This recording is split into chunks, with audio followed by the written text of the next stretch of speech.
सुम्मस्सलातु अलल मुख्तारि फ़िल क़िदम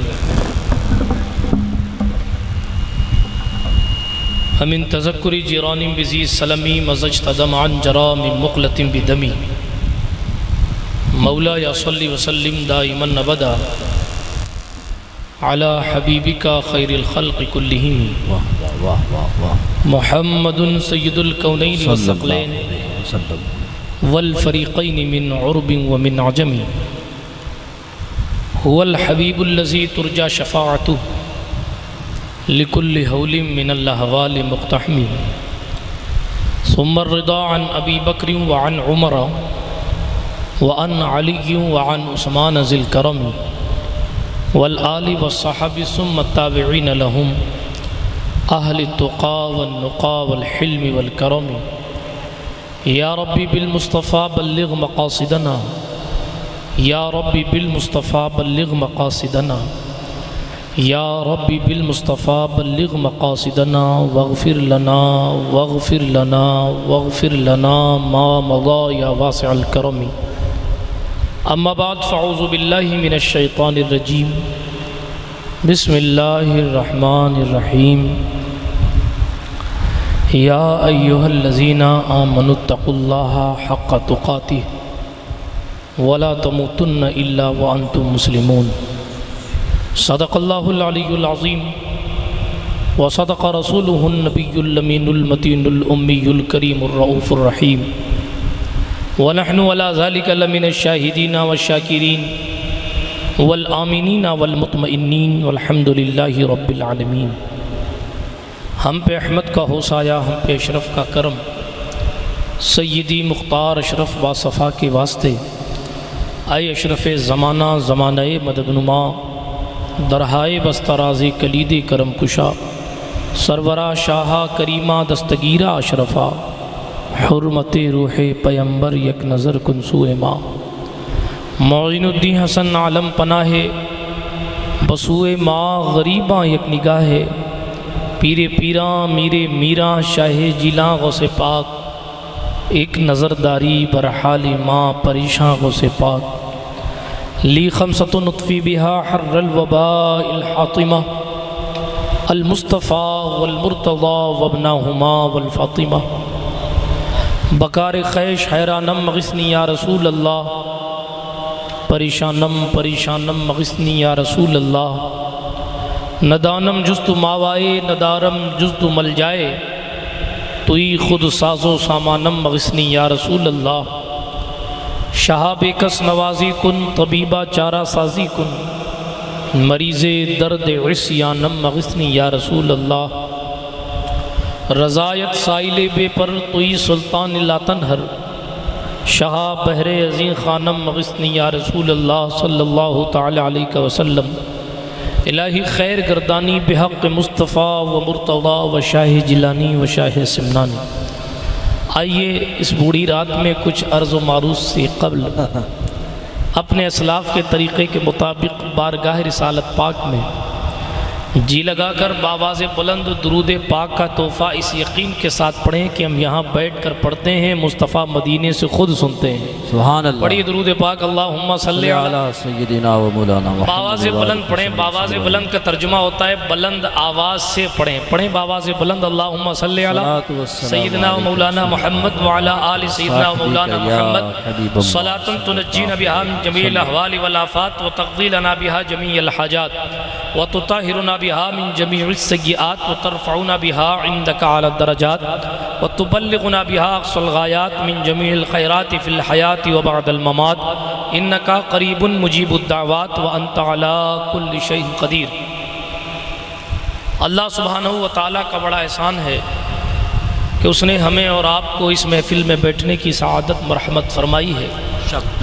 सबसे पहले मुबारकबादी उन तमामी मुंतज़िमीन के लिए जिन्होंने शादी के मुबारक मौके पर इस मुबारक महफ़िल को सजाया है। सुभान अल्लाह। अल्लाह सुब्हानहू व तआला जिसे तौफ़ीक़ देता है वही उसका और उसके महबूब का ज़िक्र किया करता है। बग़ैर मशीयत इलाही के, बग़ैर अल्लाह की मर्ज़ी के न हवाएं चलती हैं न पत्ता हिलता है, तो जब अल्लाह की मर्ज़ी के बग़ैर कोई पत्ता हिल नहीं सकता तो उसके चाहे बग़ैर कोई जलसा कैसे हो सकता है? बेशक। वाह वाह वाह वाह वाह। ये तो बड़े करम के हैं फैसले, ये बड़े नसीब की बात है। वाह। अपने नसीब को वो रोए जो अल्लाह रब्बुल इज़्ज़त से खुशी लेकर अल्लाह की नाफरमानी करता है। अपने मुक़द्दर पर वो रोए जो अल्लाह रब्बुल इज़्ज़त के एहसान पर उसका शुक्रिया अदा करने के बजाय शैतान के प्रोपगंडे के चक्कर में आता है। अल्लाह रब्बुल इज़्ज़त के दिए हुए इनाम पर शुक्र करने के बजाय वो दुनियादारी की महफिलों में बैठकर अपनी ज़िंदगी की शुरुआत गुनाहों के ज़रिए किया करता है। यकीनन उसके लिए ये खुशी की रात नहीं बल्कि मातम की रात हुआ करती है। लेकिन जो अपनी खुशी के मौके पर और अपनी शादी के मौके पर बिलखुसूस मुस्तफ़ा जान रहमत सल्लल्लाहु तबारक व तआला अलैहि वसल्लम की पाक महफिल सजाता है, गोया कि वो अपनी ज़बान हाल से कहता है सदाएं दुरूदों की आती रहेंगी जिन्हें सुन के दिल शाद होता रहेगा। खुदा अहले सुन्नत को आबाद रखे, मोहम्मद का मीलाद होता रहे। सुभान अल्लाह। अहले सुन्नत को आबाद रखे, मोहम्मद का मीलाद होता रहेगा। अल्लाह सुब्हानहू व तआला जिसे तौफीक देता है वो ऐसी महफिलों को सजाता है। बहरहाल वक्त बहुत ज़्यादा हो गया, इसलिए मैं ज़्यादा लंबी मुबारकबाद भी पेश नहीं कर सकता और ज़्यादा लंबी तमहीद में भी आपका वक्त सर्फ नहीं कर सकता, इसलिए कि जो जलसा ख़त्म होने का टाइम था उस वक्त मेरी गुफ्तगू शुरू हो रही है। मुझे मालूम है कि आप बड़ी देर से बैठे, इसलिए मैं ज़्यादा देर तक आपको नहीं बिठाऊंगा। सोचा तो बहुत था कि ये भी बोलूँगा वो भी बोलूँगा, ये भी सोच के आया था वो भी सोच के आया था, मगर ए रज़ा हर काम का एक वक्त है, दिल को भी आराम हो ही जाएगा। गुफ्तगू की शुरुआत करता हूँ, फिर के गली गली तबाह ठोकरें सबकी खाएं क्यों, दिल को जो अक्ल दे खुदा तेरी गली से जाएं क्यों। अल्लाह रब्बुल इज़्ज़त के प्यारे रसूल सल्लल्लाहु अलैहि वसल्लम से जब इंसान को इश्क होता है तो फिर उसकी जान किसी के सामने अगर ली भी जाए तो वो अपने ईमान से नहीं पलटता। अगर कोई उसकी जान लेने पर तुला भी हो तो जनाबे वाला उसकी जिस्मानियत पर कोई इफ़ेक्ट और फ़र्क नहीं पड़ता, क्योंकि जिन लोगों का इश्क का लेवल हाई होता है वो कहते हैं जान है इश्क मुस्तफ़ा रोज़ वज़ू करे खुदा, जिसको हो दर्द का मजा नाज़े दवा उठाए क्यों। हाँ, नाज़े दवा उठाए क्यों। जब मुस्तफ़ा जान रहमत सल्लल्लाहु अलैहि वसल्लम की मोहब्बत में अगर किसी को दर्द मैसर आए तो फिर वो अम्मार बिन यासिर दवा का नाज नहीं उठाता। जो मुस्तफ़ा जान रहमत के इश्क में चूर चूर हो जाता है फिर बिलाले हबशी पत्थर के नीचे लेट कर भी मुस्तफ़ा जान रहमत के नगमे गाया करता है। जो मुस्तफ़ा जान रहमत पर कुर्बान होता है फिर उसकी दुनिया भी मुस्तफ़ा, उसकी आखिरत भी मुस्तफ़ा, वो यहाँ भी मुस्तफ़ा का वहाँ भी मुस्तफ़ा का। मुस्तफ़ा जान रहमत का नाम ले लेकर अगर कोई बंदा इस दुनिया फानी से चला जाता है, मुरादरान मिल्लत इस्लामिया अल्लाह जल्ल मजदुहुल करीम उसे यहाँ भी इज्जत अता फरमाता है और वहाँ भी इज्जत अता फरमाता है। आज मेरी गुफ्तगू का उन्वान चूँकि पोस्टर के मुताबिक इस्लाही कॉन्फ्रेंस, इस कॉन्फ्रेंस का नाम है। मैं अपने मौजू के खिलाफ बोलने की आदत नहीं रखता, इसीलिए मैंने आयत करीमा पढ़ी है। अल्लाह रब्बुल इज्जत इरशाद फरमाता है, ये वो आयत पाक है जिसको काजी साहब निकाह के खुतबे में भी पढ़ते हैं। अल्लाह इरशाद फरमाता है या अय्युहल्लज़ीना आमनू इत्तकुल्लाहा हक़्क़ तुक़ाती, ए ईमान वालो अल्लाह से ऐसे डरो जैसे उससे डरने का हक है।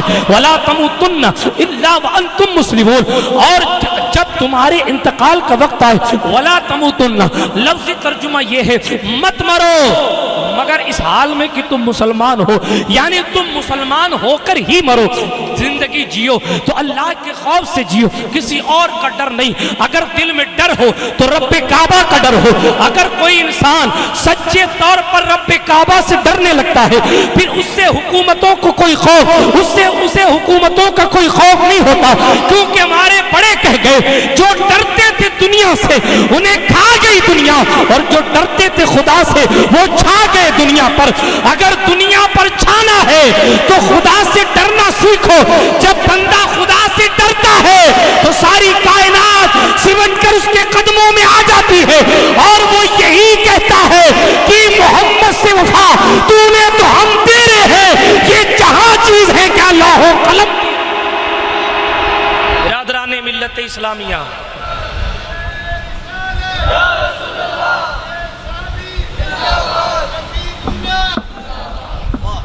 ये कर रहा था कि आज का मुआशरा हमें और आपको ये दिन दिखा रहा है कि इन मुसलमानों का खून जानवरों से ज़्यादा सस्ता हो गया है।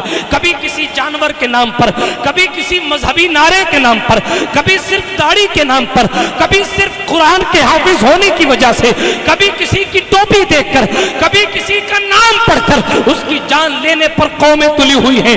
और ये मामला सिर्फ हिंदुस्तान की सरजमीन का नहीं है, ये किस्से सिर्फ राजस्थान की दहलीज के नहीं है, बल्कि जनाबे वाला लीबिया से लेकर बर्मा तक, हाँ हाँ, फिलिस्तीन से लेकर न्यूजीलैंड की मस्जिद तक, हाँ हाँ, कश्मीर की वादी से लेकर राजस्थान की संगलाग जमीन तक, बल्कि आप अगर दुनिया के तौर पर देखें तो कभी गजा में सिसकते हुए बच्चे नजर आएंगे, तो कभी बर्मा में कटी पटी लाशें नजर आएंगी। मैं पूछना चाहता हूं, आज कौम मुस्लिम का खून इतना सस्ता कैसे हो गया? मंत्री जी का कुत्ता मर जाए तो न्यूज़पेपर की हेडलाइन बनती है, मंत्री को अगर भाषण के बीच में छींक आ जाए तो न्यूज़पेपर की हेडलाइन बनती है, मगर मुसलमानों का खून आम होता है, कोई भी जनाब उसकी मैयत पर रोने वाला नहीं होता। गली गली में घूमकर वोट मांगने वाले, सेकुलरिज्म का नारा देने वाले लोग भी उस वक्त पल्ला झाड़ कर चले जाते जिस प्रशासन ने अपनी जिंदगी की शुरुआत अपने माबूद की कसमें खाकर और हिंदुस्तान के संविधान की कसम खाकर, जो नेता और जो प्रशासन अपने कार्यकाल की शुरुआत करते हैं वो भी मजहब के नाम पर आकर जनाबे वाला अपने उसूल को भूलकर मुसलमानों के खून को यूं ही बहता हुआ देखते छोड़ देते हैं। आखिर क्या वजह है कि मेरी कौम का खून जानवरों से भी ज्यादा सस्ता हो? आखिर क्या सबब है कि कल जिस कौम के अंदर इत्तेहाद की ऐसी बू थी कि बहादुर शाह जफर के सामने, जब बहादुर शाह जफर को काला पानी में बंद किया गया, मुगलिया हुकूमत का आखिरी बादशाह काला पानी में बंद किया, अंग्रेज का एक पिल्ला खड़ा होकर कहता दुमदुमे में दम नहीं, अब खैर मांगो जान की, ऐ जफर अब चल चुकी तीग हिंदुस्तान की। किस्सा खत्म हो गया। बहादुर शाह जफर से कहा किस्सा खत्म हो गया, अब कुछ हासिल नहीं है। बहादुर शाह जफर ने कहा जब तलक बाकी रहेगी, जब तलक बाकी रहेगी गाजी में बू ईमान की, जब तलक बाकी रहेगी गाजी में बू ईमान की, सुने तख्ते लंदन तक चलेगी तेग हिंदुस्तान।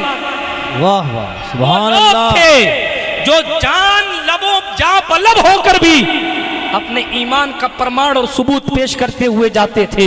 और आज हम किस ईमान की बात कर रहे हैं? मुस्तफ़ा जान रहमत अलैहिस्सलाम ने तो फरमाया था इन्नमल मुमिनून इख्वा, मोमिन मोमिन भाई हैं। मुस्तफ़ा जान रहमत ने फरमाया था वल्लाहु फी औनिल अब्द मा कानल अब्द फी औनि अखी, रवाहुल बुखारी। सरकार मदीना फरमाते अल्लाह रब्बुल इज्जत उस बंदे की मदद में होता है जो बंदा अपने भाई की मदद में होता है।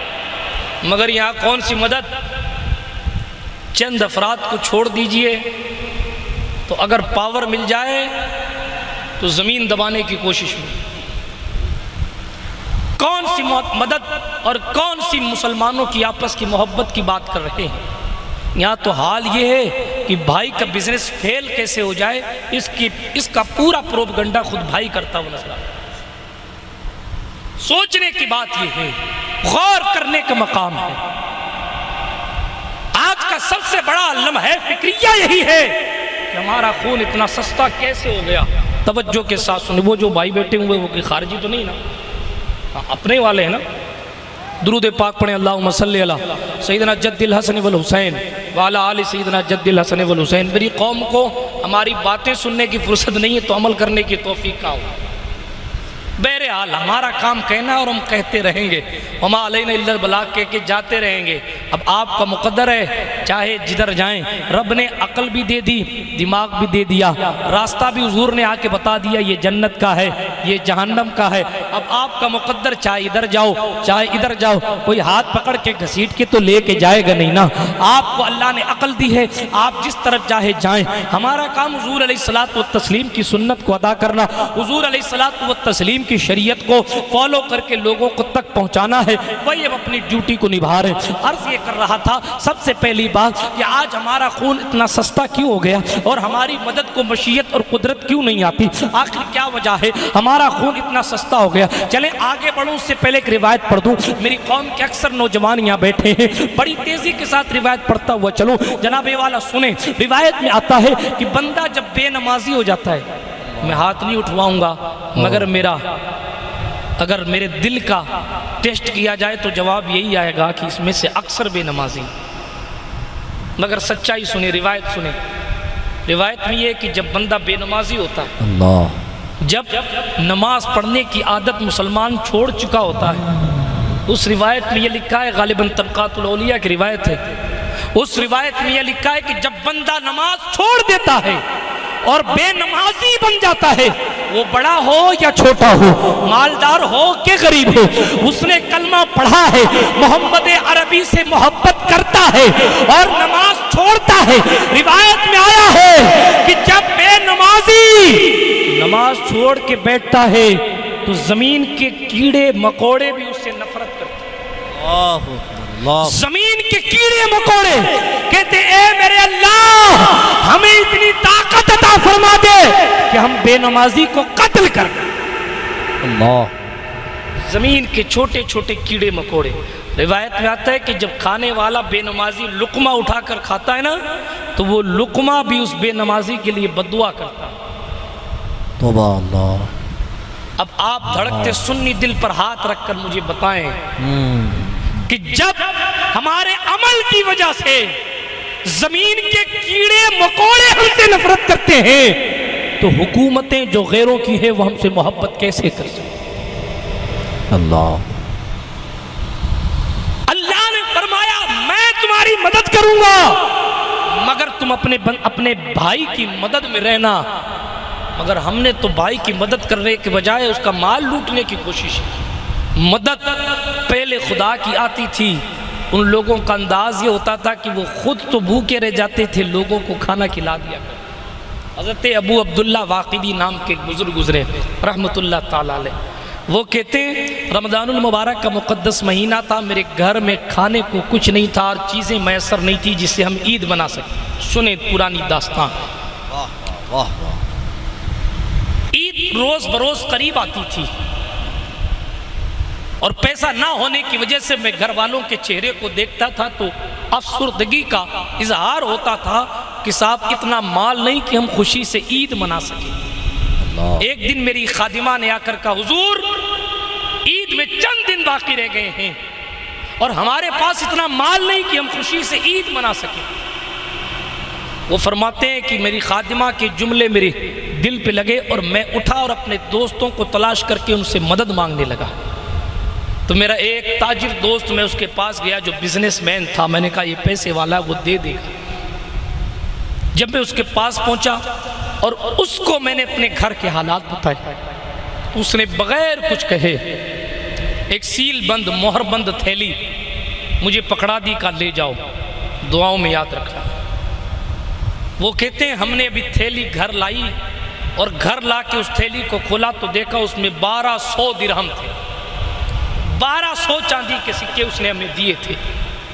अभी ये गुफ्तगू चली रही थी और लोगों के चेहरे पर खुशी के आसार घर वालों के चेहरे पर दिख ही रहे थे कि किसी ने दरवाजे पर दस्तक दी। कारी रोशनदीन साहब सुनिएगा। जी जी। किसी ने दरवाजे पर दस्तक दी। ये भी अलमिया है कि नात खां को निजामत के लिए बैठा दिया गया। सुनिए, जिसका जो काम हो उसी से करवाना चाहिए। मैं ये नहीं कह रहा कि कारी साहब माज़अल्लाह निजामत अच्छी नहीं कर रहे, मगर किसी माइक चलाने वाले को अगर आप कहेंगे कि पाइप फिटिंग कर ले तो जाहिर बात है कि वो माइक की तरह फिट कर देगा और पाइप फिटिंग वाले को कहेंगे कि आप, अगर हकीम साहब को कहेंगे, शेख चिल्ली का किस्सा सुना है ना आपने, एक ऊँट के गले में बेल फंस गया, जैसे कच्चा नारियल होता है वैसे बेल होता है।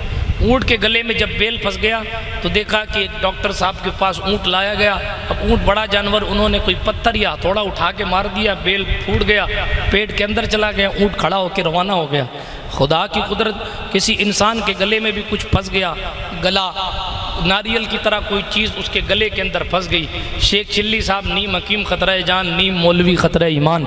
आधा हकीम जान का खतरा होता है और आधा मौलवी ईमान का खतरा होता है।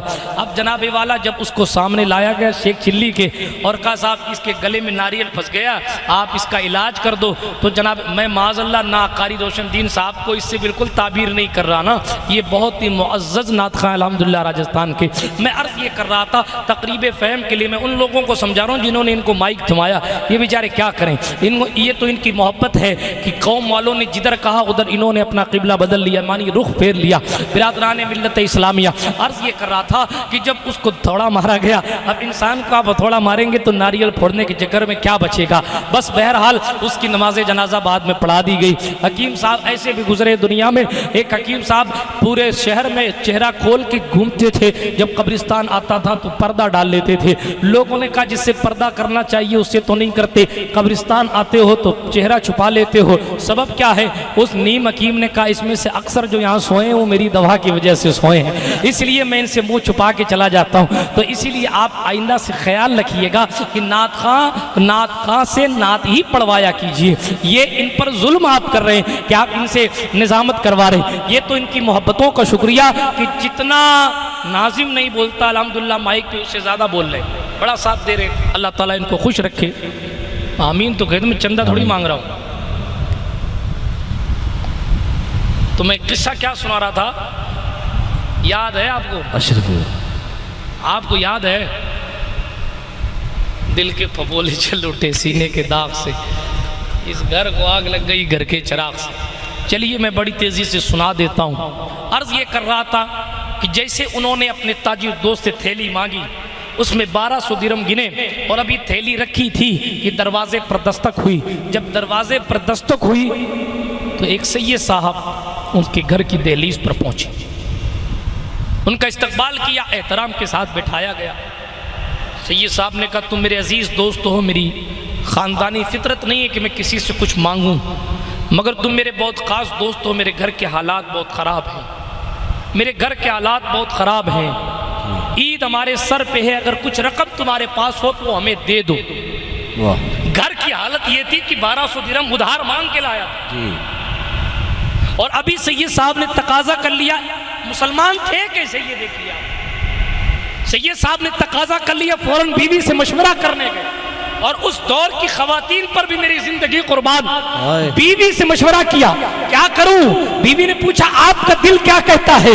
कहा मैं अभी तो अपने दोस्त से 1200 उधार लेके आया हूं, सैयद साहब मांगने आ गए हैं, अब इनको क्या कहूं। बीवी ने कहा आपका दिल क्या कहता है। कहा मेरा दिल कहता है आधी रकम इनको उधार दे देता हूं, आधी में अपन जैसे गुजर बसर कर लेंगे।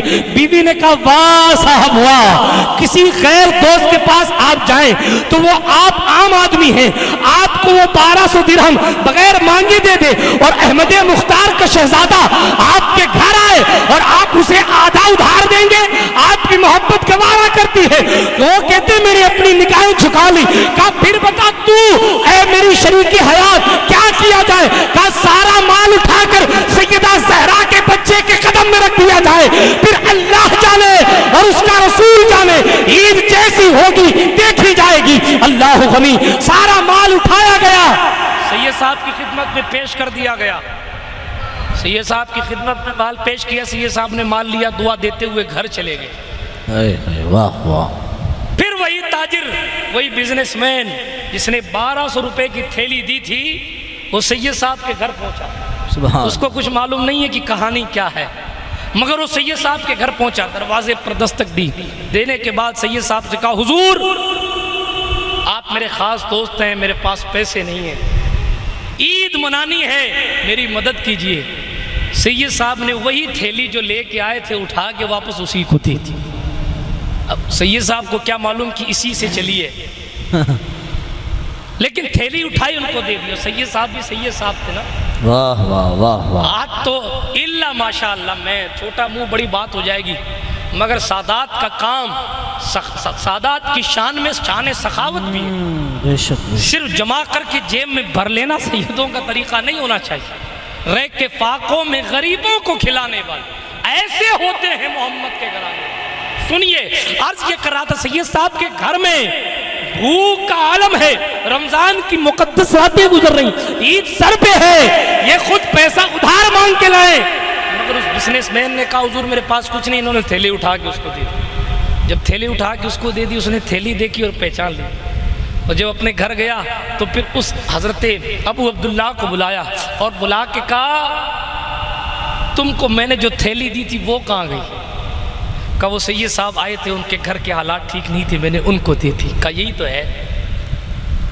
सारा किस्सा जब सामने आया तो पता चला कि मुसलमान की शान ये कि हर एक ने एक दूसरे के लिए अपनी खुशी कुर्बान कर। मेरी ईद फीकी हो जाए मगर तेरी अच्छी हो। हाय हाय वाह। नतीजा क्या हुआ?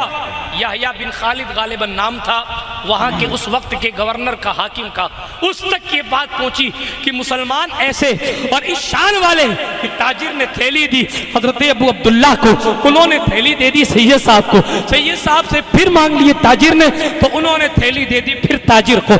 माल घूमता रहा और एक दूसरे पर लोग कुर्बान होते रहे। याह्या बिन खालिद ने जब ये जुमले सुने तो बेकरार हो गया और उसने अपने खादिम को बुलाया और 10,000 सोने के सिक्के 10 देखे। नतीजा रिजल्ट, जब बंदा अपने भाई की मोहब्बत में होता है तो अल्लाह मदद कैसे करता है। रिजल्ट क्या हुआ? एक दूसरे पर उन्होंने खुशियां कुर्बान की। अब सरकारी आदमी हजरत अब्दुल्ला के पास आके कहता है हजरत वक्त के गवर्नर ने ये 10,000 सोने के सिक्के भेजे हैं और कहा है 2,000 उस बिजनेसमैन के, 2,000 आपके, 2,000 ताजिर के, 2,000 आपके, 2,000 सैयद साहब के। बचे कितने? स्कूल भी नहीं गए थे क्या आप? हैं? अरे स्कूल ना भी जाए तो भी अब्बा जी गणित इतनी तो समझा देते ताकि गले पे बैठने के लायक रहे बेटा। 2 दिए सैयद साहब को, 2 दिए बिजनेसमैन को, 2 दिए हजरत अबू अब्दुल्ला को। बचे कितने? 4। उस खादिमे गवर्नर ने आके कहा हाकिम के खादिम ने, सुनो 2 तुम ले लेना, 2 सैयद साहब को दे देना और 2,000 सोने के सिक्के उस बिजनेसमैन को दे देना जिसने तुम्हें थैली दी थी। और सुनो 4,000 रुपए तुम अपनी बीवी को देना।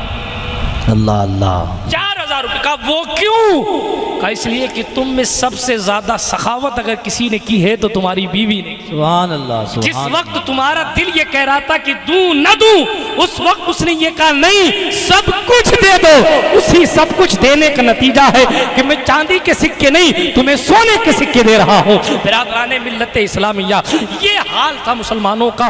तो फिर मुसलमान हुकूमत करते हुए नजर आते थे। आज तो हाल ये मिले तो ज़कात खा लें, मिले तो जनाबे वाला लोगों का माल चुरा लें। हालात इतने नागुफ्तबे हैं, कोई नात खां का पर्स चोरी कर लेता है, कोई मुकर्रिर का मोबाइल चोरी कर लेता है। मैं वजाहत के साथ माइक पे बयान नहीं करना चाहता मगर हालात मेरी कौम के ये है। अजीज़ान मिल्लत इस्लामिया, जब मुआशरा इस तरफ जाएगा और हम इखलास को फरोश कर देंगे, खुलूस को बिल्कुल बेच देंगे तो जनाब अल्लाह रब्बुल इज़्ज़त की मदद क्यों आएगी? इखलास फरोश मुसलमान कभी कामयाबी की दहलीज तक नहीं पहुंच सकता। अगर कामयाबी कहीं मिलती है तो जनाब खुलूस की दहलीज में और खुलूस के दामन में मिलती। मुफ्ती आजम राजस्थान अली रहमा का दामन हमेशा खुलूस से भरा था, इसलिए आज रात 12:45 बजे भी उनकी मनकबत पड़ी जाती है। शाह महमूद जिलानी का दामन खुलूस से भरा था, उनकी सादगी को दुनिया सलाम देती थी, इसलिए आज रात की तारीकी में भी उन्हें याद किया जाता है। आज करना मकसूद ये है जिनके दामन में खुलूस की नेमत होती है फिर वो यहाँ भी याद किए जाते हैं, वहाँ भी याद किए जाते हैं। और जिसके पास खुलूस नहीं होता, धोबी का कुत्ता, ना घर का ना घाट, ना यहाँ का, वो कहेगा ना खुदा ही मिला, ना विसाले सनम, ना इधर के रहे ना उधर के रहे। वो इखलास फरोश मुसलमान। लोगों ने पेड़ का सजदा करना शुरू किया। वो कुलाड़ा लेके गया कि आज तो मैं पेड़ काट दूंगा। क्यों काट दूंगा? इसलिए कि इससे शिर्क फैल रहा है, लोग पेड़ को सजदा कर रहे हैं, आज मैं इस पेड़ को काट दूंगा। कुलाड़ा लेके गया, रास्ते में इंसान मिला। उसने कहा कहाँ जाते हो? कहा वो शिर्क की जड़ को ख़त्म करने जाता हूँ। कहा मत जाना, तू तो अल्लाह की इबादत करता है, जो उस पेड़ की करता है उसको करने दे, तू वहाँ क्यों पंचायती करने जाता है? कहा नहीं, मेरा ईमान गवारा नहीं करता मेरे अल्लाह के सिवा किसी और की इबादत की जाए, इसलिए मैं पेड़ काटने जा रहा हूँ। कहा नहीं तू नहीं जा सकता, तो जाने से पहले मुझसे झगड़ा करना पड़ेगा, कुश्ती करनी पड़ेगी। कुश्ती हुई, मुसलमान ने उस इंसान को पटक दिया और उसके सीने पे सवार हो गया। उस इंसान ने पलट कर कहा, ठीक है, अगर तू पेड़ काट भी देगा तो तेरा कोई फ़ायदा नहीं होगा, मगर मैं तेरे फ़ायदे की बात करता हूँ। तू जाएगा, तेरी तकिया के नीचे या तेरे मुसल्ले के नीचे 2 सोने के सिक्के तुझे सुबह सुबह मिल जाएंगे, तेरा ये फ़ायदा हो जाएगा, जा, रोज़ाना मिल जाएंगे। उसने कहा रोज़ाना मिल जाएंगे। उसने कहा यार वाकई में पेड़ काटने से तो मुझे क्या फ़ायदा होगा, पैसे का फ़ायदा होगा, चलो। आज यही होता है ना, लोग चाय में वोट बेच देते हैं। अब तो लोग एक शरबत के चक्कर में, एक ठंडे के चक्कर में मसलक बदल देते हैं। लोगों के हालात तो ये हो गए कि गटर साफ करने का ठेका लेने के लिए तिलक लगा लेते हैं अल्लाह। और फिर कहते हैं कि साहब हमें सलाहुद्दीन अय्यूबी क्यों नहीं पैदा होता। गरीब नवाज सरकार के दौर में पृथ्वीराज चौहान जैसे ही बेनमाजियों को कत्ल करने के लिए अपने महल से निकलता था, अंधा हो जाता,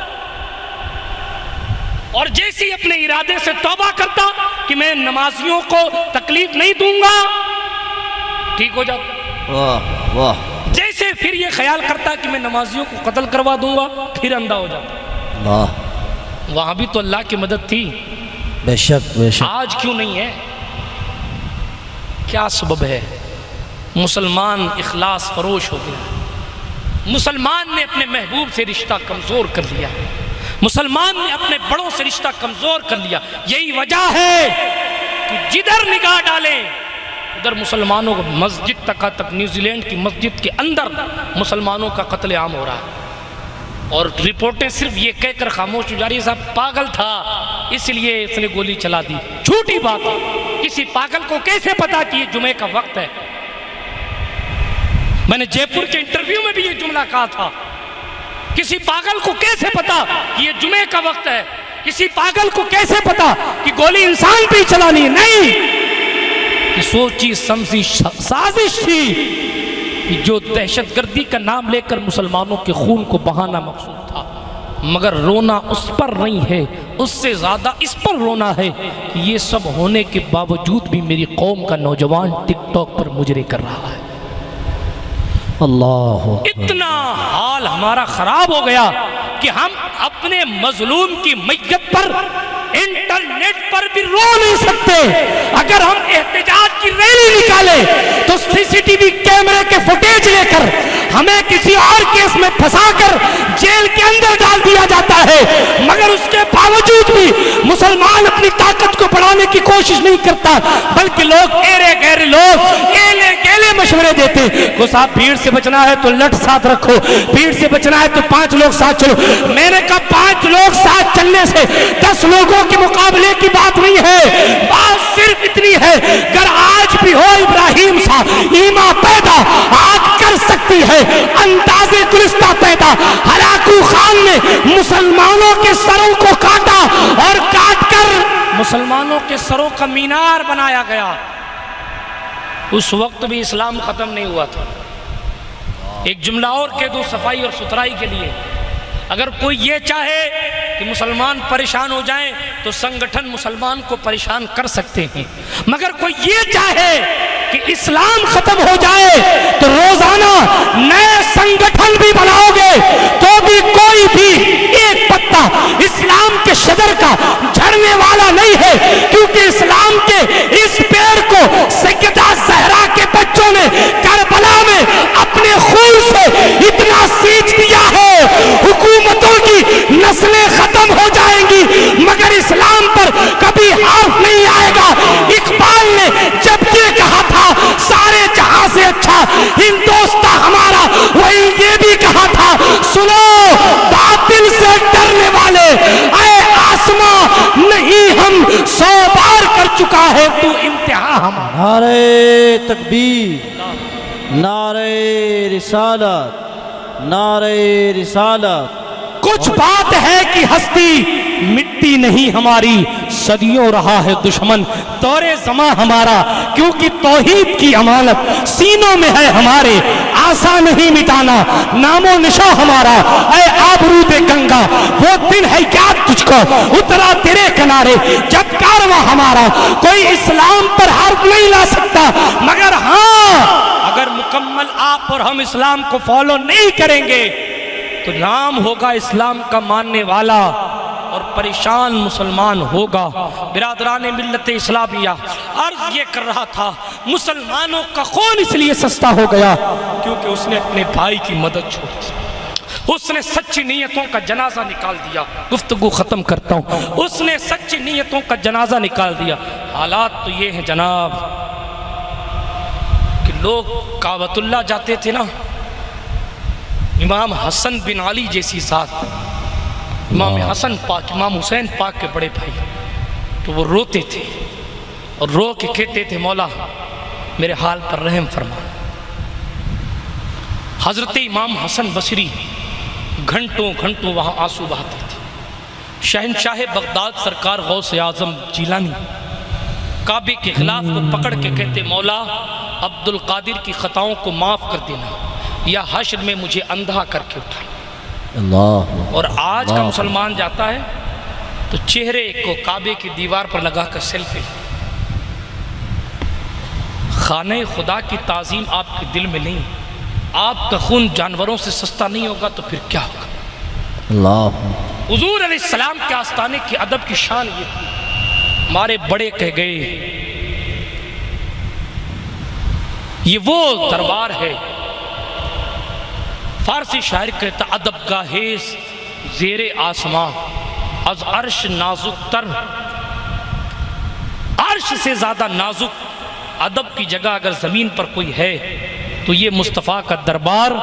नफस गुम कर दमी आयत जुनेद व बायजीदी जा, बायजीद बुस्तामी और जुनेद बगदादी जैसी ज़ात जहाँ अपनी सांसों को रोक लेती है कि हमारे सांस की वजह से कहीं हुजूर पाक को तकलीफ ना हो जाए। हाय हाय वाह। जिसके जिस आस्ताने की शान ये है, उस मुस्तफ़ा जान रहमत के दरबार में जाकर भी मस्जिद नबवी की बेहुरमती खुद मुसलमान कर रहा और उसके बाद कहता है कि साहब हमारा एहतराम क्यों नहीं किया जाता। आपने जब तक मुस्तफ़ा जान रहमत और आले मुस्तफ़ा जान रहमत का एहतराम हमने और आपने किया, उस वक्त तक जानवर भी हमारा एहतराम करते नजर। आप उलमा से पूछें, हज़रत सुफियान मिशकात में हदीस है, काफिले के साथ चल रहे रास्ता भटक गए, जब रास्ता भटके तो सामने शेर आ गया। आज तो डंडा देख के लोग नारे दूसरे मजहब के लगाने लगते ना, नहीं, इज्जत से न मर जाएं क्यों नाम नबी पर सल्लल्लाहु, यूं भी तो किसी दिन हमें इस दुनिया से तो जाना है। आखिरी सांस तक मुस्तफ़ा जान रहमत ही का कलमा पढ़ना, जान जाए या रह जाए मुस्तफ़ा जान रहमत के नगमे ज़बान से नहीं छूटनी चाहिए, ताकि जनाब दुनिया में भी शहादत का मर्तबा मिले और हमारे नाम के आगे भी मुसलमान के लिए टेंशन क्या है, मर जाए तो शहीद, जीत जाए तो गाजी। गलत कह रहा हूँ मैं? हक हक। मर जाए तो शहीद, मर जाए तो शहीद, जीत जाए तो गाजी, जीत जाए तो गाजी। नुकसान तो दुश्मनों के लिए है, मरे तो जहन्नमी, जीत जाए तो भी हमारी निगाहों में रहें, आज नहीं कल ठोके जाएंगे। लेकिन सोचने की बात, मैं मौजू को ज़्यादा तवील नहीं करना चाहता। किस्सा मैं सुना रहा था, मुसलमान जब खुलूस बेच देता है तो क्या होता है, पैसों के चक्कर में हमने ईमान बेच दिया, पैसों के चक्कर में हमने मजहब बेच दी, पैसों के चक्कर में हालत तो ये है कि घर ख़ानदान की औरतें, क्या मैं कहूँ, मुझे शर्म आती है, बहुएं अपने सासों के खिलाफ बाबाओं से तावीज़ करवा रही। ये हमारे मुआशरे की हालत है। शौहर के लिए सौतन तावीज़ करवा रही, बीवी को अपने शौहर पे भरोसा नहीं, शौहर को अपनी बीवी पे भरोसा नहीं। इल्ला माशाअल्लाह, मैं सबकी बात नहीं करता। भाई भाई को शक की निगाह से देखता है, भाई बहन को शक की निगाह से देखता है, बहन भाई को शक की निगाह से। जब हम इंटरनली अंदरूनी खाना इतना कमज़ोर हो गए तो हम अमेरिका से लड़ने का तसव्वुर क्या करते। बात यहाँ से घूमी थी कि साहब कई सारों की ज़रूरत नहीं, मुसलमान अकेला ही सैकड़ों के लिए काफ़ी होता है। शर्त यह है कि उसका ईमानी लेवल, बल्कि यूँ कह लें मेरे जुमले में ईमानी टेम्परेचर मुकम्मल तौर पर गर्मी की हरारत के साथ मौजूद, गर्मी की शिद्दत के साथ, शिद्दत हरारत के साथ मौजूद। अगर ऐसा है तो फिर नारे तकबीर ही दुश्मनों को भगाने के लिए काफ़ी हुआ करता। बेशक बेशक। अर्ज ये कर रहा था, किस्सा पूरा कर दूं वरना लोग कहेंगे शायद आधा ही याद था। हजरत जी वो बाबा पहुंचे कि आज तुम्हें पेड़ काट दूंगा, पेड़ काट दूंगा। उसने कहा 2 दीनार तुझे मिलेंगे यार, पेड़ काटने से तेरा क्या फायदा, सोने के सिक्के 2 मिलेंगे। उसने कहा यार बात तू ठीक करता है, गुमराह कर दिया। उसने अपना कुलाड़ा कंधे पे रखा, घर आ गया। सुबह सो के उठा तो तकिया के नीचे 2 सोने के सिक्के। का यार ये तो बढ़िया बात है, पेड़ भी नहीं कटा, पैसे भी मिल गए। दूसरे दिन फिर तकिया उठाया तो सोने का सिक्का है ही नहीं। फिर कंधे पे कुलाड़ी रख के कहा आज तो काट ही दूंगा पेड़ को। रास्ते में फिर इंसान मिल गया। कहा कहाँ जाता है? कहा पेड़ काटने जाता हूँ। कहा क्यों? कहा लोग शिर्क करते हैं। कहा नहीं तुझे क्या लेना था? कहा नहीं मुझे लेना देना क्यों नहीं है, मेरे रब के सिवा किसी और की इबादत की जाएगी तो मैं उसे कत्ल करूंगा। आगे बढ़े, का मुझसे कुश्ती कर। कुश्ती हुई। जब कुश्ती हुई परसों तो जनाबे वाला वो मुसलमान जीत गया था, आज वो इंसान सीने पे सवार हो गया। मुसलमान ने पूछा तू है कौन? कहा मैं इबलीस हूँ, मैं इबलीस हूँ। किस लिए आया है और आज जीत कैसे गया? कहा उस दिन तेरे दिल में सच्ची नीयत थी, तू अल्लाह के लिए जा रहा था। अल्लाह अल्लाह अल्लाह, तू अल्लाह के लिए जा रहा था, इसलिए तेरे पास इतना पावर था कि तू इब्लीस के सीने पे सवार हो गया। आज तू अल्लाह के लिए नहीं पैसों के लिए जा रहा है, इसलिए आज तेरी ताकत कम हो गई है और मेरा पावर बढ़ गया है। कलई खुल गई कि अगर इंसान को ईमानी पावर बढ़ाना है तो हर काम में अल्लाह की मर्जी तलाश करे, हर काम में अल्लाह की रजा तलाश करे। जब बंदा अल्लाह की रजा तलाश करेगा तो फिर कितना भी तूफानों का बवंडर आ जाए उसके हाल ज़ार पर कुछ, उसके हाल पर कुछ भी इफेक्ट होने वाला नहीं है। इसकी भी एक मिसाल देता हूँ, 2 चंद मिनट में गुफ्तगू ख़त्म करूँ। हज़रत इब्राहीम बिन अदहम रहमतुल्लाह ताला अलैह बहुत बड़े वली कामिल। अगर मैं इनका मुकम्मल बायोडाटा देने लगूँगा तो आधा घंटा मुझे और चाहिए, मगर मैं वक्त आपका बिल्कुल नहीं लूँगा और सिर्फ जिहाद नहीं करवाऊँगा। मुझे मालूम है मेरी कौम नमाज़ पढ़ने नहीं जाती, बमुश्किल तमाम तो महफिलों में आके बैठती है, मगर मैं उम्मीद ये भी करता हूँ कि इंशाअल्लाह आज के बाद आप नमाज की पाबंदी करेंगे इंशाअल्लाह। बहुत कम लोगों ने इंशाअल्लाह। देखें बेनमाजी के बारे में इमाम शाफी के मानने वालों में से बाज़ इमामों ने फतवा ये दिया है कि जब बेनमाजी मर जाए, इमाम आज़म का मसलक नहीं है मगर इमाम शाफी की बात शाफिया का फतवा ये कि जब बेनमाजी मर जाए तो उसको कब्र में दफना दो और उसके कब्र पर वो जो कब्र बनाते हो ना वो मत बनाओ, उसकी कब्र को ज़मीन के बराबर कर दो। कहा क्यों? ताकि पता चले जो दुनिया में अल्लाह को भूल गया था ज़मीन के ऊपर, ज़मीन के अंदर भी हम उसे भूल गए। बात समझ आ रही है आप? आला हज़रत ने लिखा 110 सहाबा का फतवा है। कितने? 110 सहाबियों का फतवा है कि नमाज जानबूझकर छोड़ देने वाला काफिर हो जाता है। ये तो अल्लाह भला करे हज़रत इमाम आज़म अबू हनीफा का, अल्लाह उनकी कब्र पर रहमत व अनवार की बरखा बरसाए कि उन्होंने कई 100 सहाबा का फतवा निकाल के दिया और ये बताया कि नमाज छोड़ देने वाला काफिर तो नहीं होता मगर काफिरों जैसा काम उसने ज़रूर किया। बात समझ आई आप? एक वक्त की नमाज छोड़ देने से 6400 साल जहन्नम के अजाब में चलना पड़ेगा। 6400 साल एक वक्त की नमाज। गरीब नवाज को जानते हैं ना आप? गरीब नवाज को जानते हैं? कितने लोग गरीब नवाज को जानते हैं? हाथ उठाएं। कई लोगों के नाम गरीब मोदी जी के नाम पे उठाओगे क्या? गरीब नवाज के नाम पे नहीं उठाओ। गरीब नवाज के नाम पे आपके हाथ नहीं उठेंगे तो किसके नाम पे उठाओ? कितने लोग जानते हैं गरीब नवाज को? अभी भी कई लोगों के हाथ नहीं उठे, कई लोग शर्मा रहे हैं गरीब नवाज के नाम। अल्लाह याज़ु बिल्लाह। बहरहाल छोड़ दें, जो लोग शर्मा रहे हैं उनको। जो गरीब नवाज का नहीं वो मोदी का है। हम तो ख्वाजा वाले, भाई हाथ उठाकर बताएं हम ख्वाजा वाले, हम ख्वाजा वाले। वाह वाह।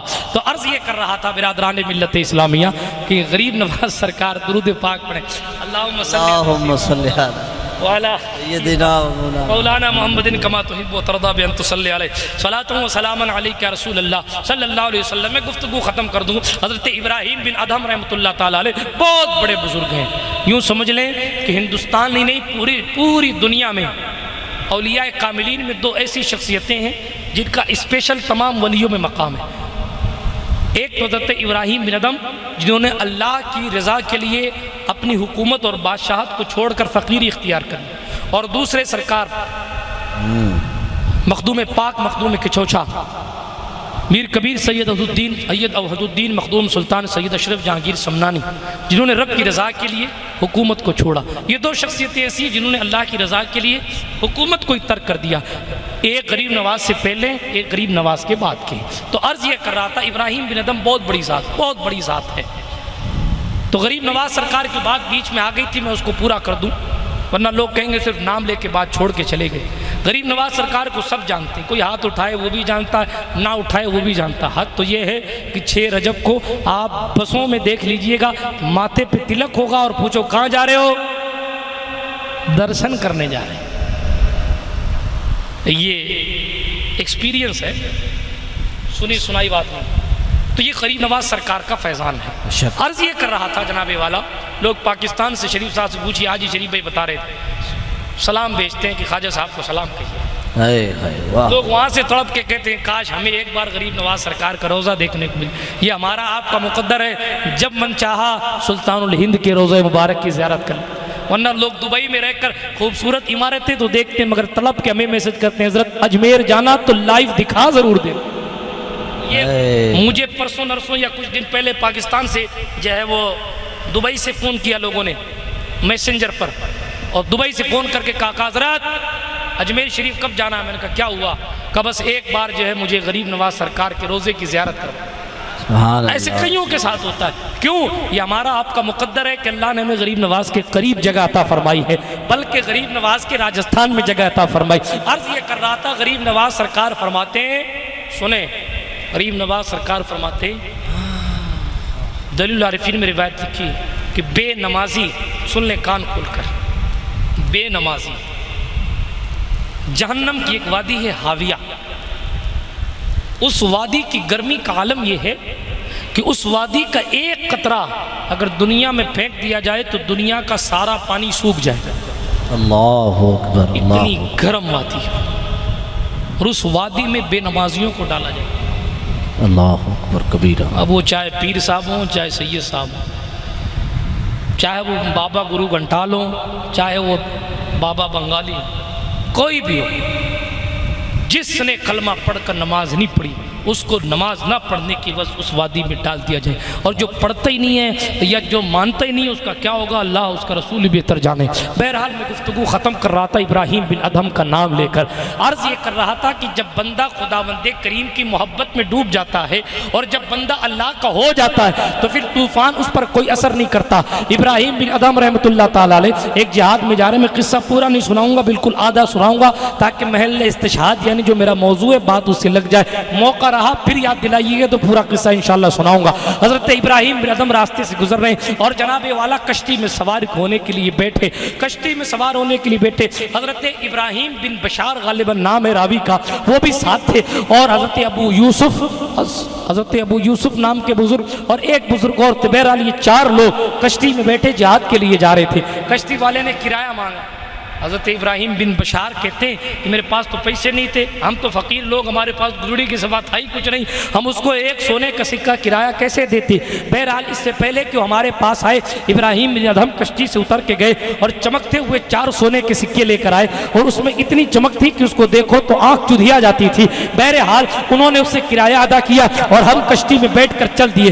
पहले दौर में प्लेन में सफ़र नहीं होता था, पानी के जहाज़ में सफ़र हुआ करता था, कई कई दिन तक जनाबे वाला सफ़र हुआ करता। हज़रत इब्राहीम बशार कहते हैं कि हमारे साथ 16-17 कश्तियाँ थी, कोई अस्कलान जा रहा था, कोई कहीं और जा रहा था, कोई कहीं और जा रहा था। हमारी 16-17 कश्तियाँ एक साथ रवाना हुई तो रात की तारीकी में एक रात ऐसी भी आई कि रात की तारीकी में तूफान आ गया, समंदर में बवंडर आ गया। हालत ये हुई कि चारों तरफ कुछ नजर नहीं आता और हालत इतनी खराब हुई कि हवाओं के थपेड़े पानी को कश्ती के अंदर लाने लगे।